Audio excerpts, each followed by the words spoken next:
ദൈവമേ, നിന്റെ വിശുദ്ധ വേദ പ്രമാണത്തിൽ അടങ്ങിയിരിക്കുന്ന അത്ഭുത കാര്യങ്ങളെ കാണുവാൻ നാഥ ഞങ്ങളുടെ ഹൃദയ കണ്ണുകളെ പ്രകാശിപ്പിക്കണമേ. ആമീൻ. വിശുദ്ധ മത്തായി എഴുതിയ സുവിശേഷം 13-ാം അധ്യായം. ബാറഖ്മോർ. ആ ദിവസം യേശു ഭവനത്തിൽ നിന്ന് പുറപ്പെട്ട് കടൽ തീരത്തിരുന്നു.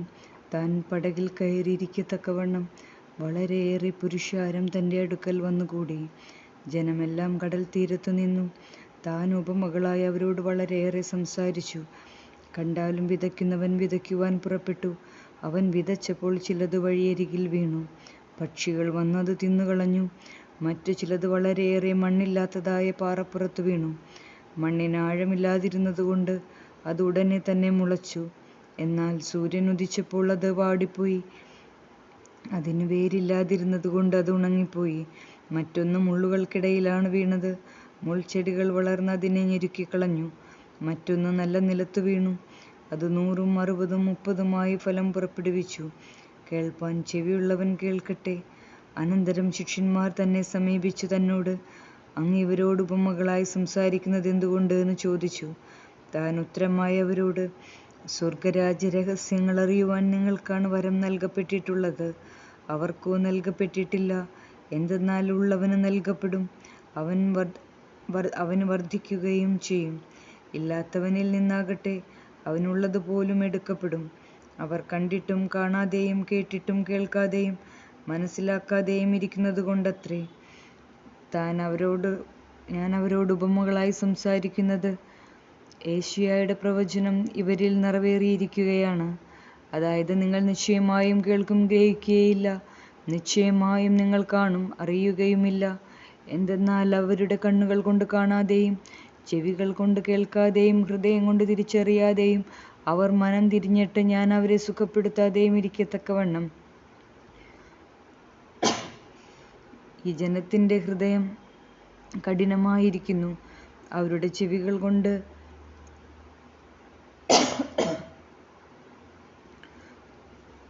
ഭാരത്തോടെ കേൾക്കുന്നു, കണ്ണുകൾ അടച്ചുമിരിക്കുന്നു. എന്നാൽ കാണുന്ന നിങ്ങളുടെ കണ്ണുകളും കേൾക്കുന്ന നിങ്ങളുടെ ചെവികളും ഭാഗ്യമുള്ളവ തന്നെ. സത്യമായി ഞാൻ നിങ്ങളോട് പറയുന്നു, അനേകം പ്രവാചകന്മാരും പുണ്യവാന്മാരും നിങ്ങൾ കാണുന്നവ കാണുവാൻ ആഗ്രഹിച്ചു, എന്നാൽ കണ്ടില്ല. നിങ്ങൾ കേൾക്കുന്നവ കേൾക്കുവാനും ആഗ്രഹിച്ചിരുന്നു, എന്നാൽ കേട്ടില്ല. വിത്തിന്റെ ഉപമ നിങ്ങൾ കേട്ടുകൊള്ളുവിൻ. രാജ്യത്തിന്റെ വചനം കേട്ടിട്ട് അതിനെ ഗ്രഹിക്കാത്ത ഏവന്റെയും ഹൃദയത്തിൽ വിതയ്ക്കപ്പെട്ടിരുന്ന വചനത്തെ ദുഷ്ടൻ എടുത്തു കളയുന്നു. ഇതാകുന്നു വഴിയരികിൽ വിതയ്ക്കപ്പെട്ടത്.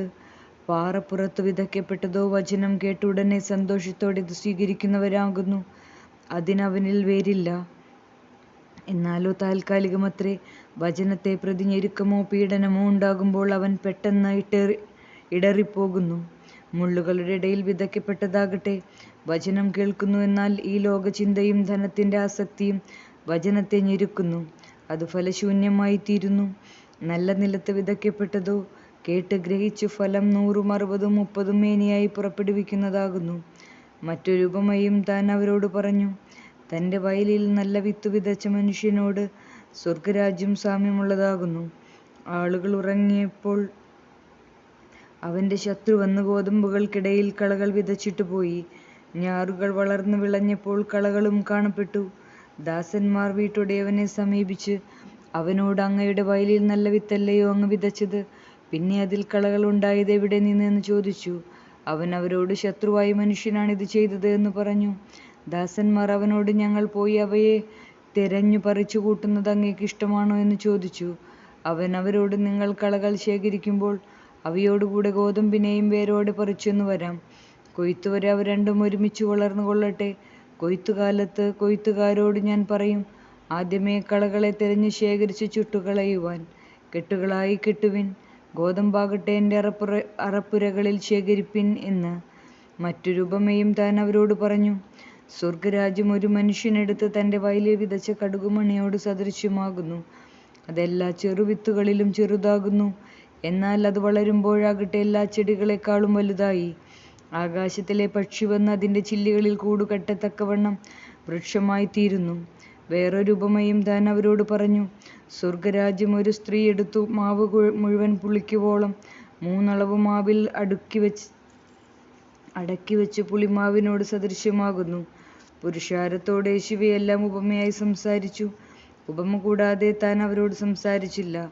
ആയത് ദീർഘദർശിയാൽ പറയപ്പെട്ടത് നിവൃത്തിയാകുവാൻ തന്നെ.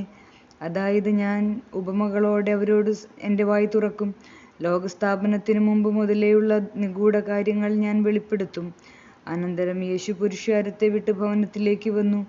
സ്വശിഷ്യന്മാർ തന്നെ സമീപിച്ച്, കളകളുടെയും വയലിൻ്റെയും ആ ഉപമ ഞങ്ങൾക്ക് വിവരിച്ചു തരണമേ എന്ന് പറഞ്ഞു. താൻ അവരോട് ഉത്തരം പറഞ്ഞത്, നല്ല വിത്ത് വിതച്ചവൻ മനുഷ്യൻ്റെ പുത്രനാകുന്നു. വയൽ ലോകമത്രേ. നല്ല വിത്ത് എന്നത് രാജ്യത്തിൻ്റെ മക്കൾ, കളകൾ എന്നത് പിശാചിൻ്റെ മക്കളുമാകുന്നു. അവയെ വിതച്ച ശത്രു സാത്താനാകുന്നു. കൊയ്ത്തെന്നാൽ ലോകത്തിൻ്റെ അവസാനം, കൊയ്ത്തുകാർ മാലാഖമാരും. ആകയാൽ കളകൾ ശേഖരിച്ച് തീയിൽ ദഹിപ്പിക്കുന്നത് എങ്ങനെയോ അപ്രകാരം തന്നെ ഈ ലോകത്തിൻ്റെ അന്ത്യത്തിലും സംഭവിക്കും. മനുഷ്യൻ്റെ പുത്രൻ തൻ്റെ മാലാഖമാരെ അയക്കും. അവർ രാജ്യത്തിൽ നിന്നും സർവ്വ ഇടർച്ചകളെയും ദുഷ്കർമ്മികളെയും തിരഞ്ഞെടുത്ത് തീച്ചൂളയിലിടും. അവിടെ കരച്ചിലും പല്ലുകടിയും ഉണ്ടാകും. നീതിമാന്മാരോ അവരുടെ പിതാവിൻ്റെ രാജ്യത്തിൽ സൂര്യനെപ്പോലെ പ്രശോഭിക്കും. കേൾപ്പാൻ ചെവിയുള്ളവൻ കേൾക്കട്ടെ. വീണ്ടും സ്വർഗരാജ്യം വയലിൽ വയ്ക്കപ്പെട്ടിരിക്കുന്ന നിധിയോട് സദൃശ്യമുള്ളതാകുന്നു. അതൊരു മനുഷ്യൻ കണ്ടെത്തി അവൻ അത് മറച്ചുവെച്ചു. അവൻ്റെ സന്തോഷം മൂലം അവൻ പോയി അവനുള്ളതെല്ലാം വിറ്റിട്ട് ആ വയൽ വാങ്ങി. വീണ്ടും സ്വർഗരാജ്യം നല്ല രത്നങ്ങൾ അന്വേഷിച്ചു കൊണ്ടിരുന്ന വ്യാപാരിക്ക് സദൃശ്യമത്രേ. അവൻ വിലയേറിയ ഒരു രത്നം കണ്ടെത്തിയപ്പോൾ അവൻ പോയി അവനുള്ളതെല്ലാം വിറ്റിട്ട് ആ രത്നം വാങ്ങി. വീണ്ടും കടലിൽ വീശിയതും എല്ലാത്തരം മത്സ്യത്തെയും ശേഖരിച്ചെടുത്തതുമായ വലയോട് സ്വർഗരാജ്യം സാമ്യമുള്ളത്. അത് നിറഞ്ഞപ്പോൾ അവർ അത് കടൽ തീരത്തേക്ക് വലിച്ചു കയറ്റിയിട്ട് ഇരുന്ന് തെരഞ്ഞു പെറുക്കി നല്ലതെല്ലാം പാത്രങ്ങളിലിടുകയും ചീത്തയെല്ലാം പുറത്തേക്ക് എറിഞ്ഞു കളയുകയും ചെയ്തു. ലോകാന്ത്യത്തിലും ഇങ്ങനെ തന്നെ സംഭവിക്കും. മാലാഖമാർ പുറപ്പെട്ട് പുണ്യവാന്മാരുടെ ഇടയിൽ നിന്ന് ദുഷ്ടന്മാരെ വേർതിരിക്കും. അവരെ തീച്ചൂളയിലിടുകയും ചെയ്യും. അവിടെ കരച്ചിലും പല്ലുകടിയും ഉണ്ടാകും. യേശു അവരോട്, ഇതെല്ലാം നിങ്ങൾക്ക് മനസ്സിലായോ എന്ന് ചോദിച്ചു. അവർ തന്നോട്, ഞങ്ങളുടെ കർത്താവേ എന്ന് പറഞ്ഞു. താൻ അവരോട്, ആകയാൽ സ്വർഗരാജ്യത്തിന് ശിക്ഷപ്പെടുന്ന ഏത് ന്യായശാസ്ത്രിയും തൻ്റെ നിക്ഷേപങ്ങളിൽ നിന്നും പുതിയവയും പഴയവയുമായവയെ പുറത്തെടുക്കുന്ന വീട്ടുടയവനോട് സാമ്യമുള്ളവനാകുന്നു എന്ന് പറഞ്ഞു. യേശു ഈ ഉപമകളെല്ലാം പറഞ്ഞു തീർത്ത ശേഷം അവിടം വിട്ടുപോയി. തൻ്റെ സ്വന്തം നഗരിയിലെത്തി അവരുടെ സംഘാലയങ്ങളിൽ പഠിപ്പിച്ചു വന്നു. അവരോ അത്ഭുതപ്പെട്ടു. ഇവന് ഈ അറിവും ശക്തികളും എവിടെ നിന്ന് കിട്ടി? ഇവൻ ആ തച്ചൻ്റെ മകനല്ലയോ? ഇവൻ്റെ അമ്മ മറിയം എന്ന് വിളിക്കപ്പെടുന്നവളല്ലയോ? യാക്കോബും യോസ്യായും ശിമോനും യഹൂദായും അവൻ്റെ സഹോദരന്മാരല്ലയോ? ഇവൻ്റെ എല്ലാ സഹോദരിമാരും നമ്മുടെ അടുക്കലില്ലയോ?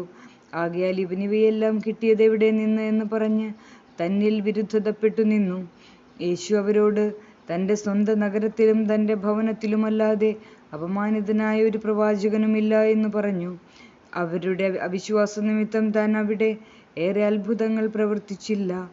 ആമേൻ. ദൈവമേ, സ്തുതിക്ക് യോഗ്യമാകുന്നു. ബാറക്കുമോ.